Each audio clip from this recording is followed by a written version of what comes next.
Billowing Hilltop podcast. I'm here with John. Hello, John. Hey, Mike. John, welcome to the Command Pod. Tell us why you're here and what do you do? Well, thanks for having me, and congratulations on your 2-year anniversary. Oh, thanks very much. So I run a little podcast called Tale of the Manticore, and it's an experiment in fiction, which is... Not so little. Well, it's wee. Oh. It's an experiment in fiction, and it's like 60% dark fantasy audio drama, almost told like a radio play style with sound effects and music, et cetera, et cetera. And then it's about 40% actual D&D game with random tables and rolling dice and not knowing what's going to happen later. And wherever those two things collide, that's kind of where my show lives. It's hard to explain because there's kind of nothing that I know of that's really like that. No, there is nothing like it, which is what's fantastic about it. There are an awful lot of actual play RPG podcasts like ours. But yours is completely different because it's just you narrate the story, but then you pull in the rules as they determine the fate of the characters. Dear readers, I would heartily recommend that you try it. Now, I have questions. Just in the spirit of full disclosure, am I talking to normal Mike or nasty Mike right now? Oh, you're talking to nice. There is no nasty Mike. I don't know.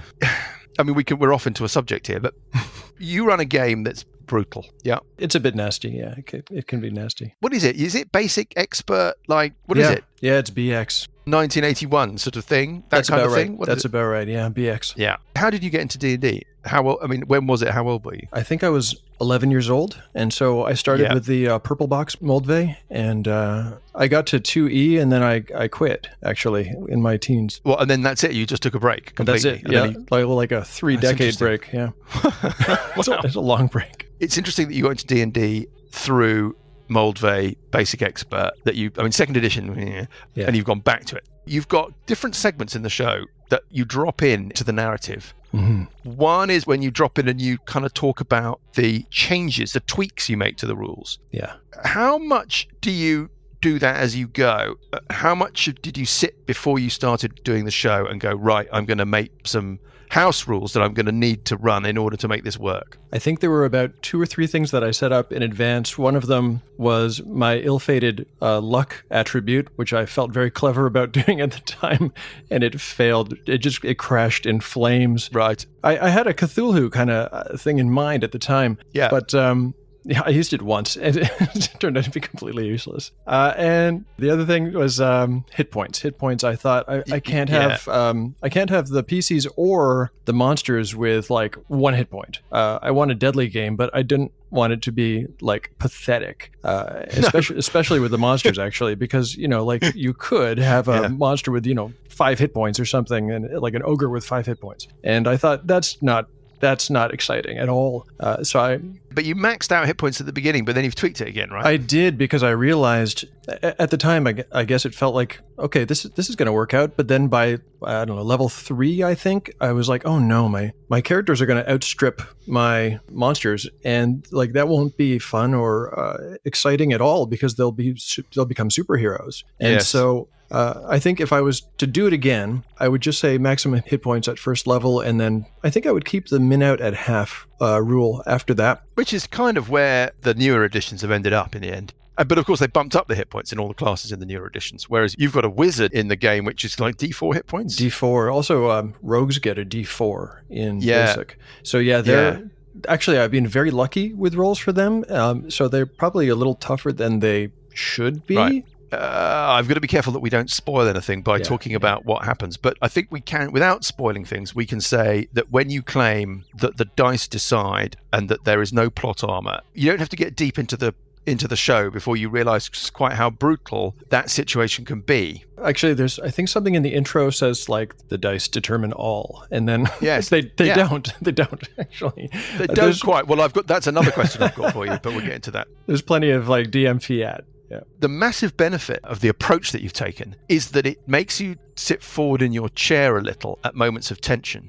Dear readers, this is one of the great benefits of Tale of the Manticore. And to your remark just then about how DM fiat means that the dice don't decide everything, you're constructing a narrative, and then you are letting the dice determine the outcomes when there are points of conflict or jeopardy. Is that a fair summary of the way it works? Yeah, I think that is fair. So I don't roll for every little thing. The characters reach a T intersection. Do they go right or left? I wouldn't roll for that. No. But when we come down to anything that could really, really affect the PCs or the story, then I tend to do that most of the time. I guess I kind of treat it as close to an actual game as I can. Like a real DM would occasionally just make a call. And so every now and then I'll just make a call. But then at the same time, you're moving pieces on the board in terms of the other characters, because we drop into the point of view of NPCs. Yeah.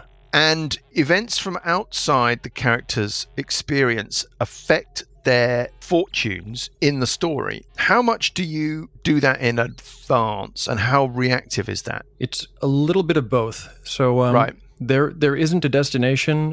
There's no set end game, or at least there hasn't been until now. Because now I'm kind of into the final chapters.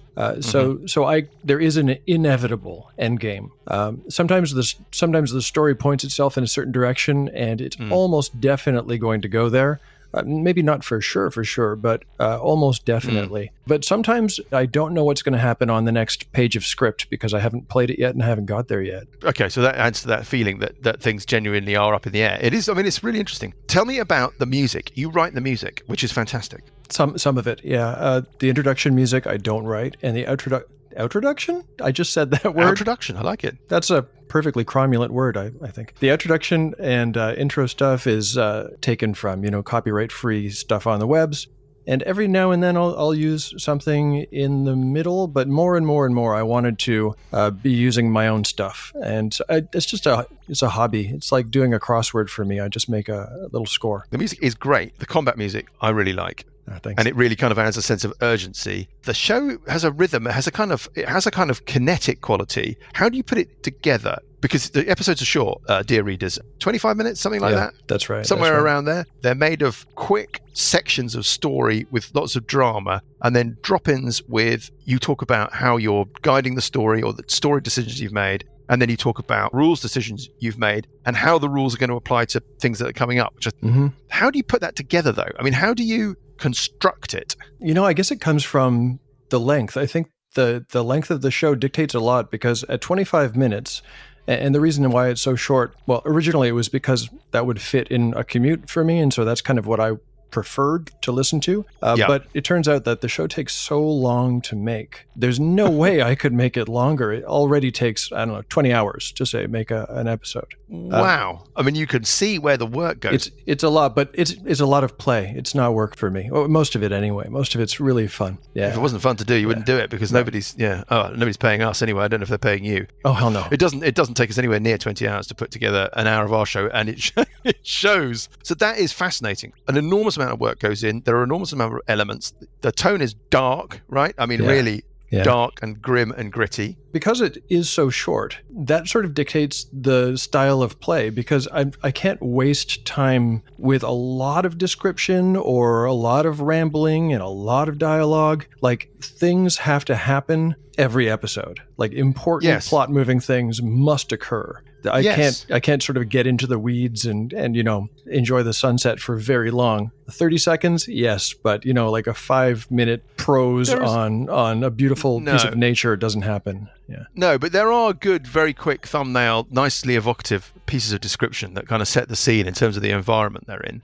It's like an old school 1950s radio show. Yeah, the old Flash Gordons and stuff like that. Exactly. Yeah. Now, I do have a couple of questions, final questions, from other listeners to your show. First of all, one of your listeners, a guy called Mike here in the UK, he asks, after his last 2 episodes, I don't know which 2 episodes that is, by the way, John, because I'm probably behind this guy. How does he not have nightmares?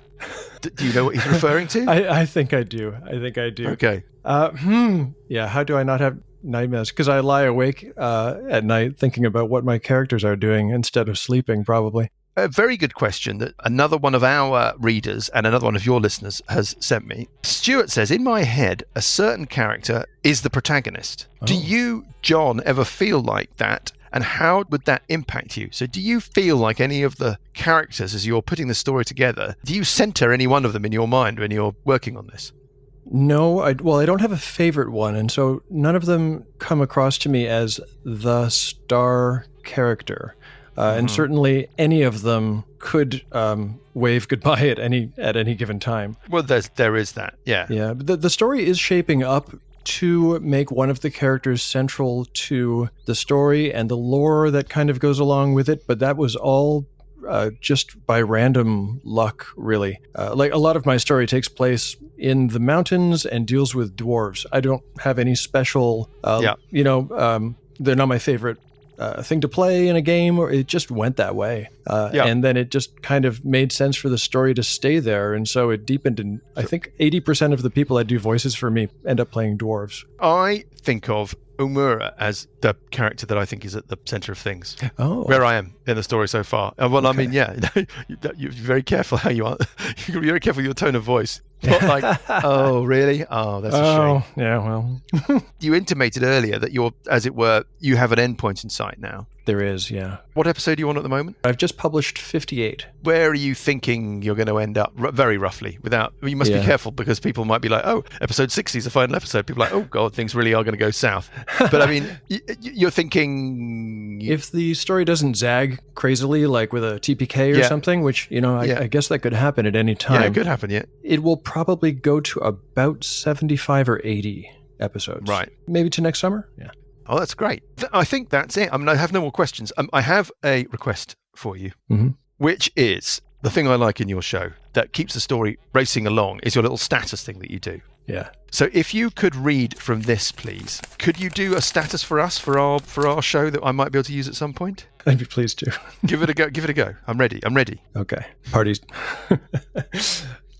Party status. Sessions. Lazy. Burple.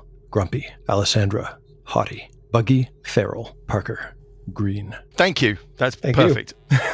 Our dear readers who also listen to your show will find that funny. Nice. Thank you very much, John, for coming in and talking to us about readers. It genuinely is worth checking out. Tale of the Manticore is a fantastic podcast, and it really is. This is a genuinely different thing that you should try out. You can find Tale of the Manticore on your podcast app of choice, or you can learn more about the show at taleofthemanticore.blogspot.com. As always, dear readers, any ratings or reviews you can leave us on your podcast app of choice are very gratefully received and help us with listings and so forth. You can find us on Twitter at billowinghilltop. You can find us on Facebook, and you could email us at hello@billowinghilltop.com, and we will force your email into Paul's already distended sack and potentially read it out in Mailbag Corner at the beginning of one of our shows. Otherwise, I've got no other business for you, so let's push on with episode 73 of the Billowing Hilltop podcast, Scroll Over Beethooven. Thanks, John. Thank you, Mike. That was really fun.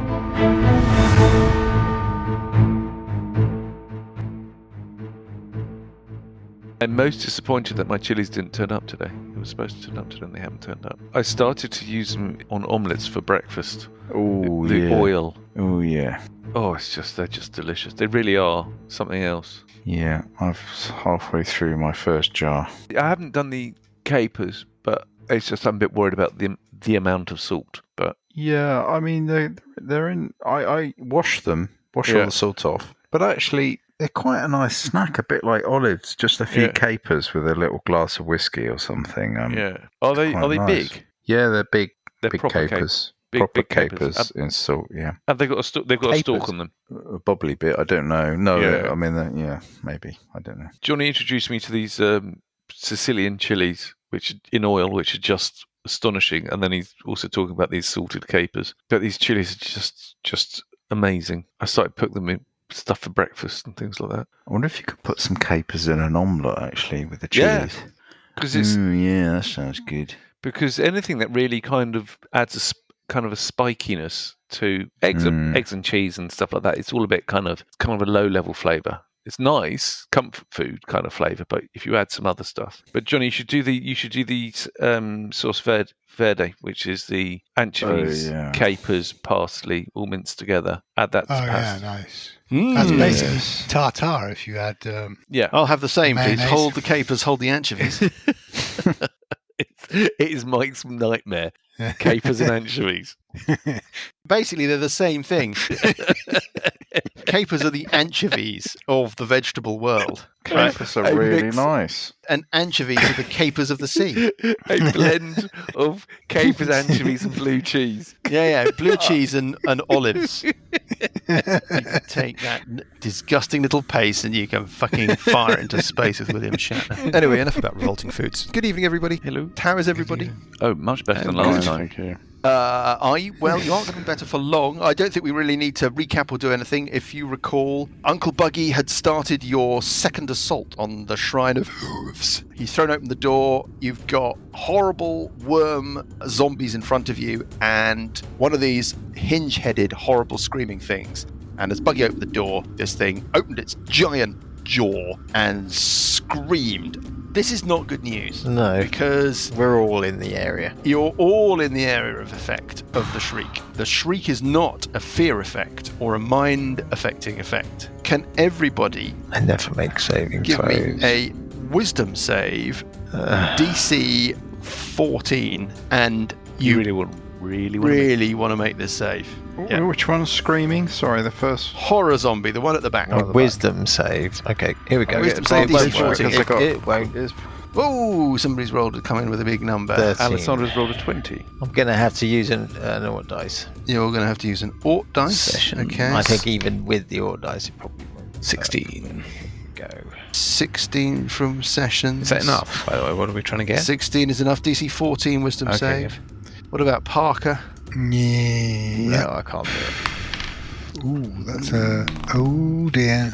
That's not good. Burple's rolled an 18 with his Ort dice. Yeah.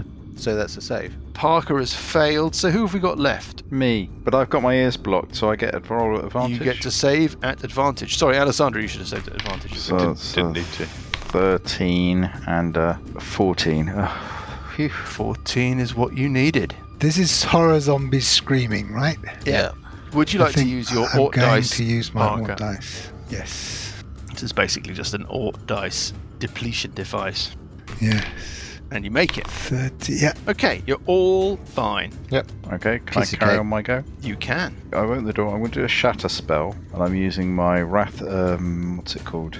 Channel Divinity Destructive Wrath to maximize the damage. Understood. So it takes 24 points of damage, save to Which one? half. Both of them are affected. What's the DC of the save? Is there a save? It's DC 13. Okay. hang What on, type of save is it? I think it's Constitution. Yeah, 10-foot radius. So I'll focus it right next to the front of the horror zombie. So if there's anything behind Horizomba? that, if there's anything behind the horror zombie, it would also fall in the 10-foot radius.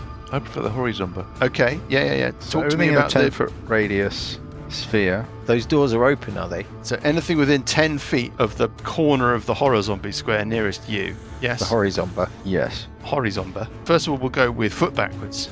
Your old friend. Rolls a 16 and saves. Blue dice. Then rolling for Hingehead Horror Zombie. Ooh, not a good number, but it's a spell, right?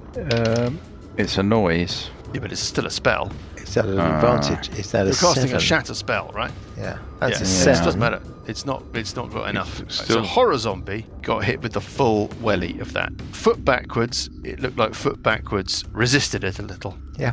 Yeah. Then as my bonus action, I'm moving the claw. Will go up and attack horror zombie.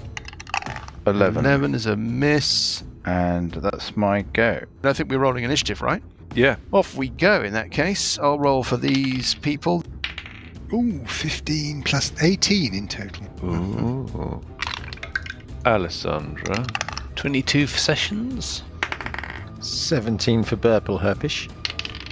What about Sandra? Alessandra gets a 17. She doesn't respond to Sandra or Ali. Ali.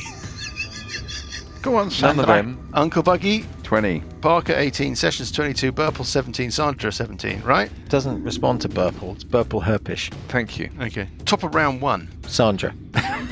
Sessions Eeper on 22. Right.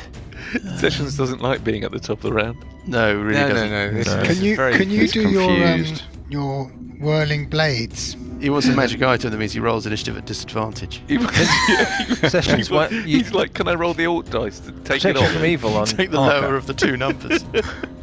protection from evil on Parker. Has that effect kicked in yet? No, I haven't stepped into the room yet. Yeah, Oh, it's when you go in the room. So you can do But that, and no, then he but can go in the room. No, but better would be to have the spirit guardians, because then we don't need to worry about worms. This is very true. That's Foot actually backwards is absolutely seething with worms. that's it's However, probably the Hinge head best horror thing. zombie is not. Is protection from evil Yes, concentration? concentration. Do the blades. I'm going to do, I think, Do the blades. Do the blade. Do the blades. Do the I blades. did an interview with a guy do recently the blades. about podcasting, and he said that he thought our show, prepare yourselves for this, reminded him of the Goodies. Goodies. Goody. Yum. Gumdrops. so I Sessions told is him going to fuck right Icky off, thump. basically. There we go. Nice and simple. Never gets repeated, does it, the Goodies? I'm It sure there does. are some It very does. problematic Because little I- episodes in there. It's on Yeah, I'm something. sure. I bet It's you on there's the Britbox. occasional moment. 1975. Yeah. Hey. It's on BritBox. Yeah. Is it? Nobody has BritBox. I think I do. Nobody. Well, is it that like, what's it called? What's the other? GB News. Where did that go? Yeah. That worked well, didn't it? I'm going to nip down into the room, peer Yes. over Uncle Buggy's shoulder. Yes. Then as Wow, a bonus this is action, bold. I'm going to throw the crushing coin at foot backwards, Yes. because that is a bonus action now. Yep. Hits armor class 25. Class 25 is obviously a hit. Yep. Yeah. Ooh, 11 point the damage.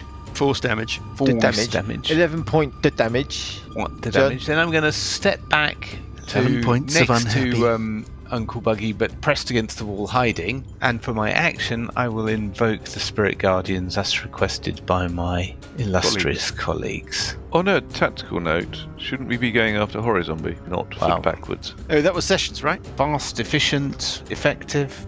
Yeah, quite brave for Sessions. Well, you know, It's time for Uncle Buggy. Uncle Buggy. Well, I'm Right, doing first it. of all, you start your turn in the Spirit Guardians. that's okay, because he's a nominated chum. I don't remember you nominating anybody. Yeah, all my chums. But Well, obviously, I'm sure Uncle that Bug. would normally be taken as read, but I mean, I don't remember you actually saying before you cast it that you were excluding anybody. Michael Burnett.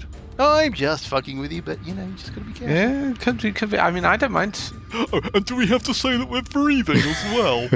Every round that we're breathing in and breathing out. I can see them all from there, yeah? Yeah. It's not the seeing, it's the saying. I'm going to do. This is how my character's been built. I'm going to loosen the enemy up with the cleric spells before I go in with the rage. So another shatter spell, same place, DC 13 Constitution save. Gotcha. Foot backwards rolls a 7 and fails. Ooh. Hingehead Horror Zombie rolls a 5 and fails. How much damage was that? Okay, so it's not maxed out this time. It's still very good. Yeah.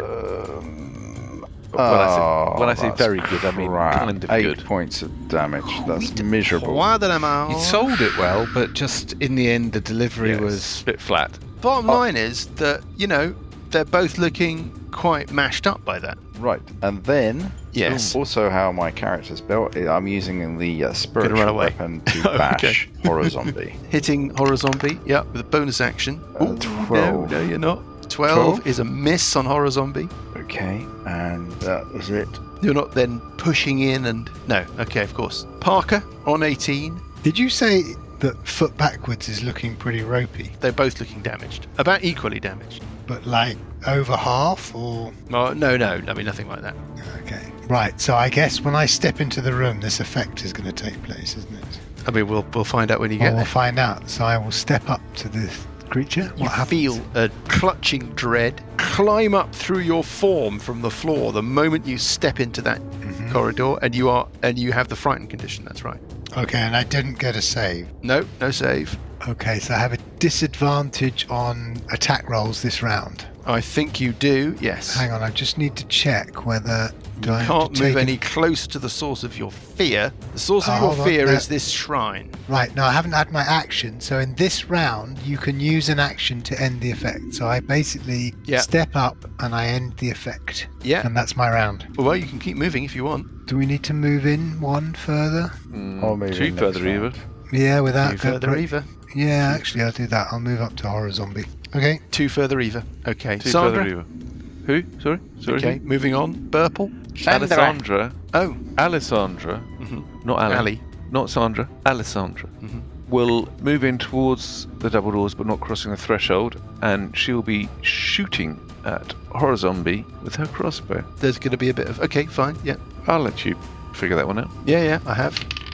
Hitting armor class 18. That's a hit. So she'll be doing, to start with, 9 points, and then to follow on a further 19 points, so 28 points in total. Yes. And then she'll be Okay, I'll stepping back. tell you now that Horror Zombie is looking really very unwell as a result of what I have to say was a very good shot. Good shot, sir.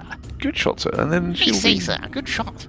she'll be stepping back. Thank you very much indeed. Burple? I want to look back through the doors just to check behind No, us. there's nothing moving, there's no sounds, nothing since that kind of clunk that you heard before. Okay, well, I will go to get a line of sight on Horror Zombie and I'll do Dissonant Whispers on him. So let's have a saving throw, please. I'm only going to do it first of all. Ooh, fails that. Oh, hold up. At advantage.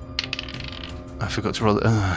Fails. Blue dice is not working for you tonight, is it? I told him, but anyway, he wouldn't listen. If you recall, you asked me to change to the orange dice. You did. Yeah. And then when I persisted with them because I kept on saving, you said, I only told you to roll them just for my round.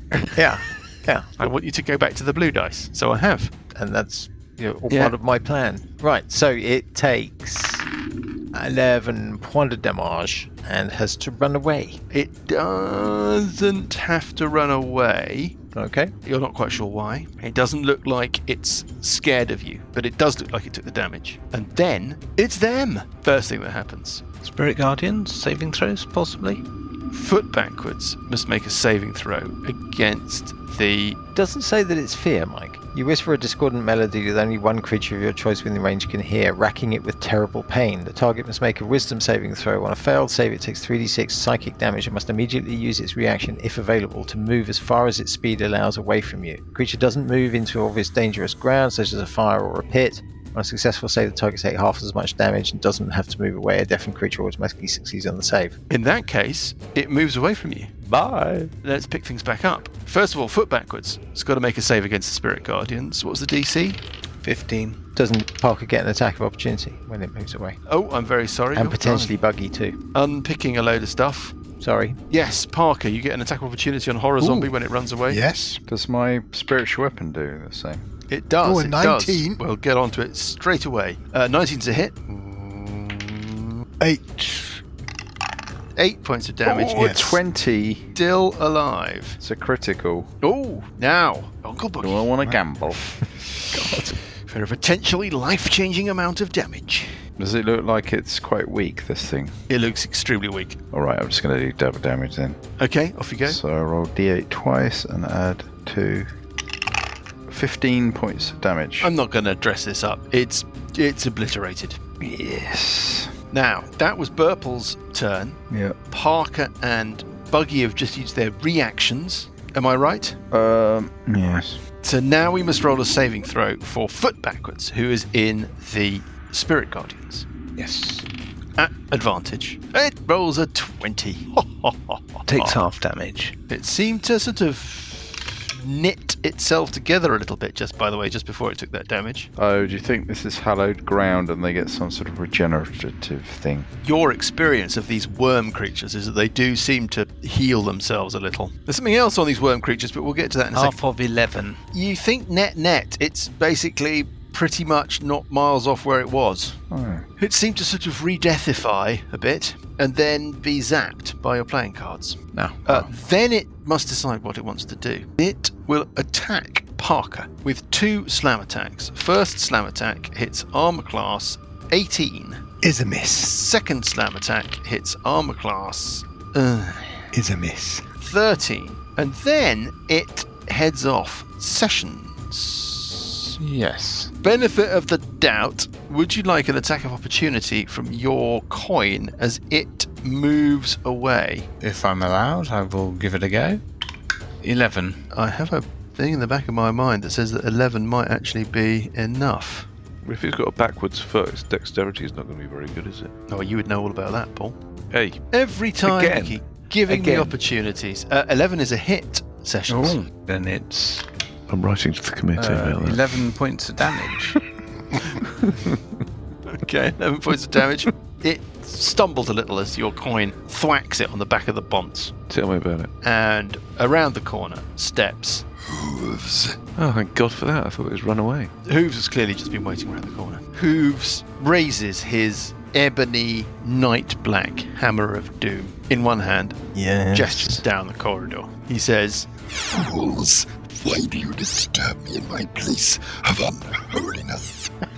He's gonna cast this horrible psychic nasty. He has no alternative. You've come round his ass. He is going to cast it on the people he knows about. So he's not going to get Purple.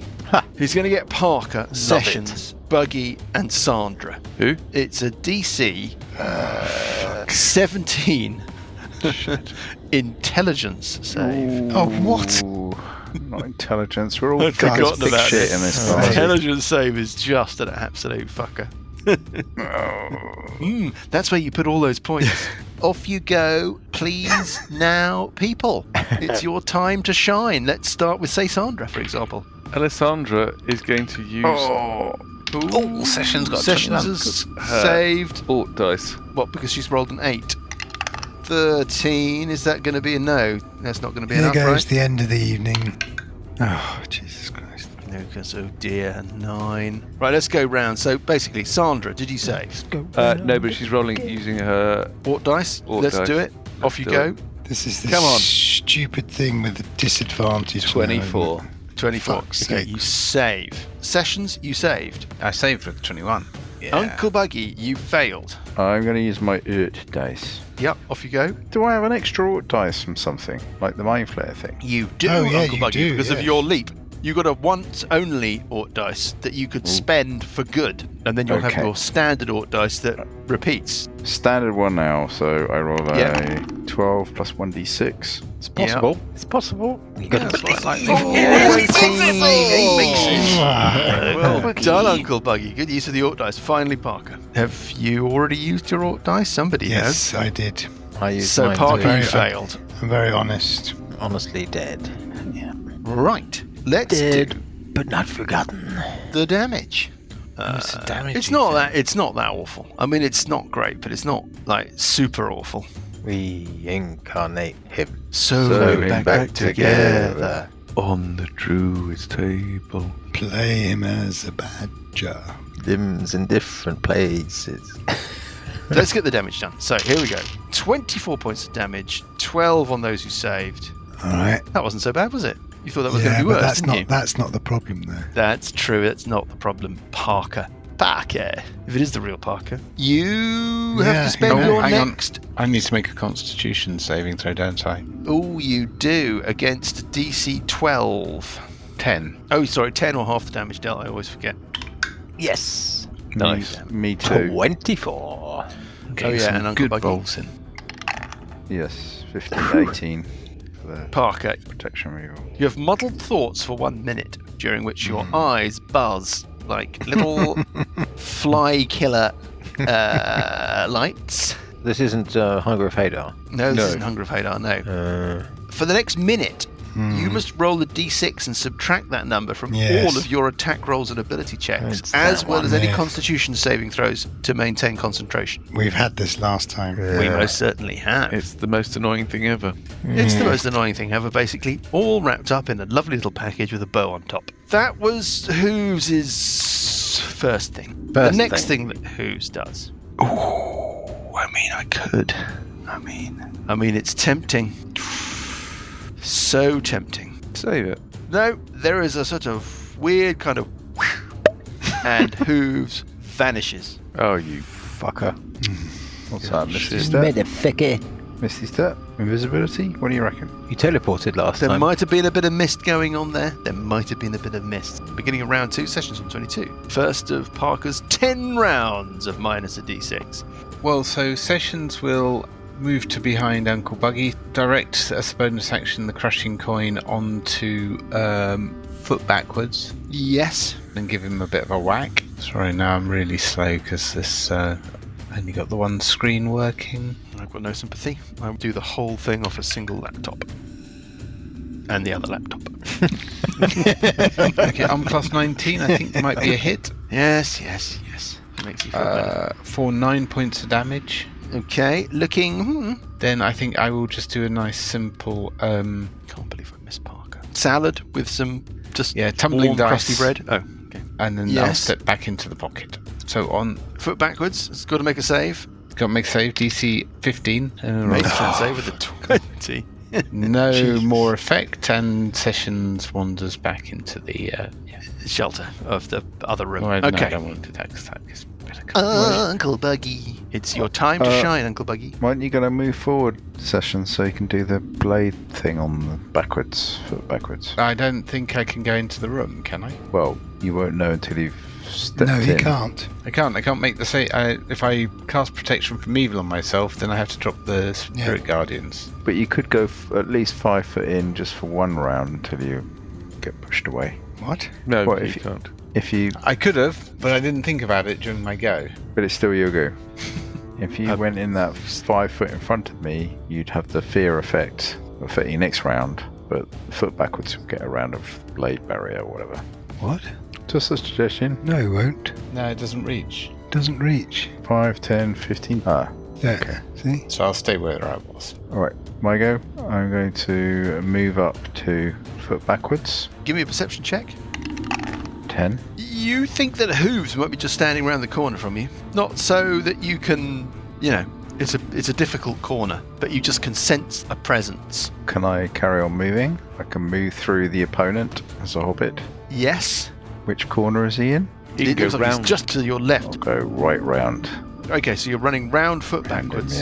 Yeah. And you're running up to Hooves. He goes, What is this little fairy thing? What about this fear thing? Do I feel my protection from evil is protecting me against that? It does. Your protection rule is protecting you, yes. Does it feel like the fear effect is emanating from this room, or is it just that short section in a corridor? Do you feel like there's a fear effect that you're currently resisting, or has it gone away? But Has it gone away when I step into this large chamber? I don't know that you would know that, but let's just say that you would. You feel it's still there. Right. And there's a altar with a scroll with scrolls on it. Where's that? Yes, on the southern wall, so on the other side of the room from you. You've turned left into the room. If you'd turned right, you would have been on a wall running along with the altar in the middle and the scrolls on it. Okay. Is there some weird crackling thing coming out of the scroll? There's a crackling green beam of energy running from the scrolls at the southern side of the room, running through the room and into the doors at the northern side of the room. It divides the room in two in that sense. Yeah. Right. Do people think I should go and smash up the scroll before attack this hoof thing? I can move 70 feet. I already moved 30. You'd get an attack of opportunity on you there. Yeah. All right. Well, I'll just bash the hoof thing then. Is someone else going to deal with the scroll? Hoof man. I'm bashing hoof, man. He's a big, fat, scabby. You think probably at some point this thing was once a tiefling. There's a vestigial pointed tail there, vestigial horns growing from its temples. Okay. It doesn't look very nice. Bash it with the axe. Okay. First one. 14. 14 is a miss. Second one. 17. 17 is a hit. I do What are you hitting it with? a magical cold weapon. 60 points of damage. 16 points 4 of of damage. which is cold. Got it. And then I'm moving my spiritual weapon to bash it. Yes. 13. 13's not enough. And that's my go. Parker on 18. Yeah. Run back, close the doors. No, I'm just wondering whether it's any value in us dealing with the scrolls now, Johnny, or whether we just... I mean, if you've started on Hooves, I might as well come round and whack him as well, right? I Or don't should know. Should I try and take out foot backwards first and then? I think the thing is you're rolling minus 1d6 on stuff. The one thing that you can do is do the scrolls. Well, at the moment I'm attacking at +8 minus 1d6, so I'm still attacking at plus. Yeah. I'm not attacking at disadvantage, am I, Mike? Just minus 1d6. No, because you're not under the frightened effect. Yeah, right. So I'm just basically attacking at minus 1d6. Well, if you want to, okay, we'll go for hooves or foot, or foot backwards. But I think the thing is if we get the scrolls, we're going to if you destroy the scrolls, you're going to bugger up what they're trying to do. And it might take a lot of power away from them as well. But are we definitely sure that we should be destroying these scrolls? Or Yes. we should be trying to disrupt whatever ritual is going on here. Yeah. By moving over there, you help me with spell targeting by getting out of the way. Just throwing that over to the scrolls? Yes. In theory, I can hit them with a spell without getting buggy, but with you where you are, I can't. Is it going to be a big problem if we've destroyed these scrolls? You don't need to destroy them, do you? We need to figure out how to disrupt the spell. What it looks to me like, if you look at where that line goes, it's going straight up towards the worm. So that's basically pushing the power into the Ugastas. Yeah, but I definitely don't want to stand in its way, right? I'm just wondering, picking these things up It might. That may well not be it. We may have to destroy Hooves first and then figure it out after. Well, that's sort of what I was thinking as well. But if you stay around there, I can't do my confusion. No. I'm going to move. If I do move, I'm going to move past foot backwards. Yeah. And then attack Hooves as well. Yeah, which means I can't do my spell. Why don't you go after foot backwards in front of him by the crushing coin? What you could do is move up, hit foot backwards, and then decide what to do if you take foot backwards down. Okay, just wondering. So the thing about foot backwards is he's not really very effective, whereas Hooves. No, he is. He regenerates. He's taking some damage. Maybe you could try and finish him off. Yeah, take the guns. Okay, I'm going to move up to Hooves. Yeah. And I'm going to hit him. To foot backwards. You're going to foot backwards, not Hooves. That's 7 plus 8 is 15. 15's a hit on foot backwards, yep. Yeah, minus 3 is still a hit. Is still a hit. Mm-hmm. What are you hitting it with? The quarterstaff. Yep, not the whole staff. That's 10 points from Hooves. Not Hooves, foot backwards. Sorry, yes, foot backwards. It's fine. It's all right. It's just we'll coach you through it. It's fine. We're with you. Second attack is a 19. That's going to be a hit solid either way. Thump. Yep. And that's another 8 points of damage. Solidly bloodied. Oh, more than bloodied now. Yes, looking unhappy. I mean, was looking unhappy at the beginning, but you know what I mean. She was looking unhappy. Yep. Anything else? That's it for the quarterstaff, is it? Yes. Oh, now you've got to think about whether or not to use the old flurry of blows. Well, no, first of all, I get the bonus action, which would be an unarmed strike. I'm wondering whether I should move up to do the unarmed strike on Hooves. Well... then Burple can't use his spell. Well, he apparently wants to do. Yeah, but if you're where you are, I can't use it either. So it's fine. Just do what you need to do. I'll figure something else out. Well, I will take one further step next to Buggy, and I will attack Hooves, getting armor class 22 minus 17. 17 is a hit on Hooves. On Hooves, doing 4 points of damage on Hooves. Okay. I mean, it's not very much damage. I mean, I'm trying to think of an exciting way of putting it. Is foot backwards? How ropey is foot backwards looking now? Foot backwards is looking very, very ropey. But he's going to regenerate some, isn't he, in this round? Hopefully, Alessandra. Sexism. Yeah. Okay. Right. Well, that was Parker. It was all a bit weird, but there we go. Sandra. It's not Sandra. It's Alessandra. Not Sandra. Not Ali. Or Alice. Alessandra is going to step up next to Sessions, but firing straight at foot backwards. Yeah. With a crossbow. Oh, lovely. Nice. Damn it. Critical. Natural 20. Now. Sandra. Life-changing amount. Now, Sandra. Life-changing amount of damage at stake. No. No. Just damage. No, just damage. You're going to take the money. Snake attack. No, I'm just going to Double do the the snake damage. attack. Crossbow damage. lovely time. So what do I do? Roll it. I can never remember. You roll the sneak damage attack. twice and the Double. sneak attack once, and add the damage modifiers once. You know No, what? I think double sneak sneak attack's attack. doubled as well. I Let's, think. you guys keep talking about that while I delete foot backwards. Yeah. Yeah. Oh, Double dice. Come on. Foot backwards is now just foot. That's all that's left. Come on. I'm just All going to roll of the backwards is sneak gone. attack Yeah, as yeah. well. I think you So double there's- the sneak. It's a lot What? of damage. And she's going to step back around to Sessions and just say to Sessions, any chance of a protection from evil? Question mark. Purple herpish, purple herpish. So Purple Herpish Purple will do his herpish, pointless it is your spell. turn. We'll do his pointless spell again. What's the point of the spell? It's confusion, but he gets advantage on saving throws, doesn't he? So it never works. But it's all I've got, really. I'm just going to sulk in the corner, actually, is what I'm going to do. Didn't you have fairy fire or something? I that do would have give fairy us fire. which but would that give would us help. advantage All on right, attacks. yes, I will do fairy fire on it. It gets a saving throw, dex save DC 14. Am I missing something? I'm doing a weaker spell. Well, Hooves, you can't see Hooves. I don't He's- need to see Hooves, it's an area of effect. So where are you centering it? It's a 20-foot cube, Mm-hmm.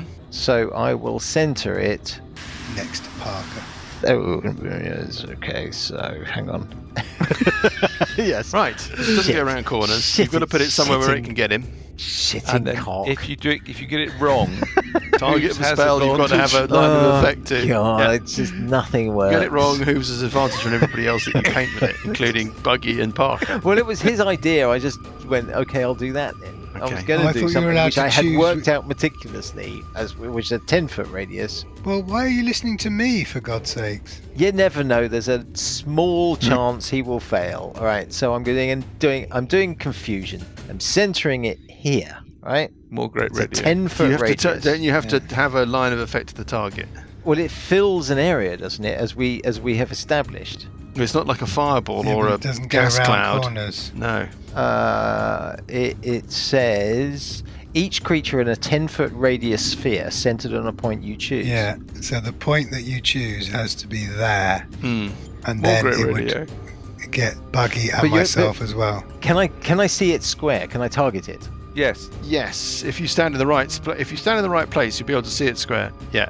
Yes. Right. Well, in which case I will do dissonant whispers on it. Let's do it at. Oh, it's a 1 with do the it first at dice. 4th level. So you're throwing in them. But Mike, that's a 1. And then another it's another one. So now, Critically failed, so it takes double damage. one moment. I'm going to have to look something up. That's 1 in 400. It's a very effective 4th level spell, I tell you.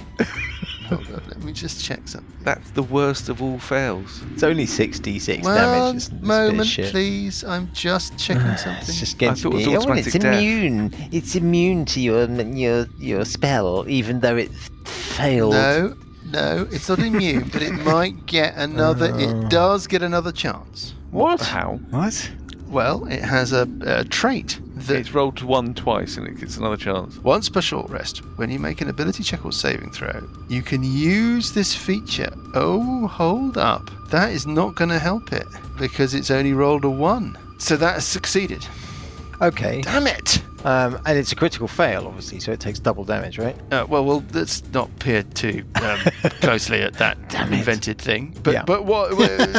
Just tell me about. Tell me about. Just pretend. Let's just move on. Okay, so it takes 11 plus 10, so it takes 21 points of psychic damage, and it has to run away from me, use its reaction to run away from me. Right. Okay. Provoking attacks of opportunity, I would imagine. Yes.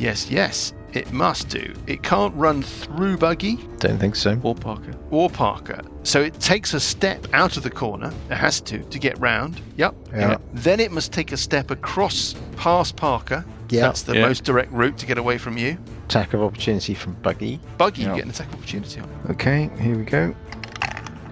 24. 24 is Was a a hit. hit. Lovely. For 18 points of damage, 6 of which is cold. 18 points of damage plus my 21. Bearing in mind you've just started, it's not it's and then it takes another step away. Hold on. Wasn't there Buggy's crushing coin? Isn't there a crushing coin? Yeah, but he hasn't stepped away from Buggy's crushing coin yet. Buggy's just had an attack. Sessions crushing coin. Yeah, Sessions is so heavily and successfully plastered against the wall around the corner that he has no idea. All right. Hooves now has to take another step away from Burble. This is his third square of movement, so he's still got further to go, right? Yeah. Doesn't draw an attack of opportunity by doing so, but then he steps into the green beam. Now, the moment he does so, what? Attacks of opportunity with Parker. Let's start with Parker. Okay, it's 11, 19 minus a d6. It's a miss. It's a miss. Hooves goes, my power has hindered you. And then he keeps moving. Does Hooves, hooving along. What happens when he goes into the green beam? Does it look like it's damaging him, healing him? Absolutely nothing happens. It's like it's just a light show or something. Okay. He doesn't seem energized by it. He doesn't seem damaged by it. He doesn't. I'm just wondering what happens to us. I mean, these things, you got to think about that. But hey, now it is Hooves' go. 39 point of damage. I just see Burple. Raises his hammer. Just see Burple gently moving further and further. Yeah, I where can is see he going, figures Burple? desperately scattering to the forewind. Oh, it's still my go. It's still my it's go. not. Oh, is it? Yeah, still my go. He says, You fools! You believed you could come to my shrine, my inner sanctum, and defeat me. Instead, all you have brought upon yourselves is destruction.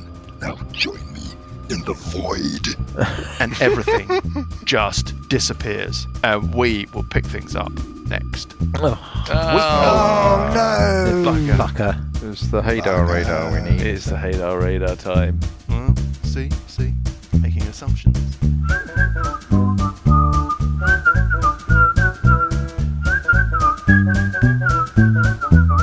The Billowing Hilltop podcast is a Billowing Hilltop production. Dungeons & Dragons is a trademark of Wizards of the Coast. The Champion's Belt and Age of Worms are copyright Paizo. The Champion's Belt was written by Tito Lietti. Music is from Kevin MacLeod and Incompetech.com and is used with thanks under the Creative Commons license. Additional music and sound effects come from the wonderful Sirenscape. All other original material is copyright Billowing Hilltop. Role-playing games are all about getting people together, and we use Roll20 as our tabletop, the perfect place to host your game, and Discord to host our chat. Thanks for listening!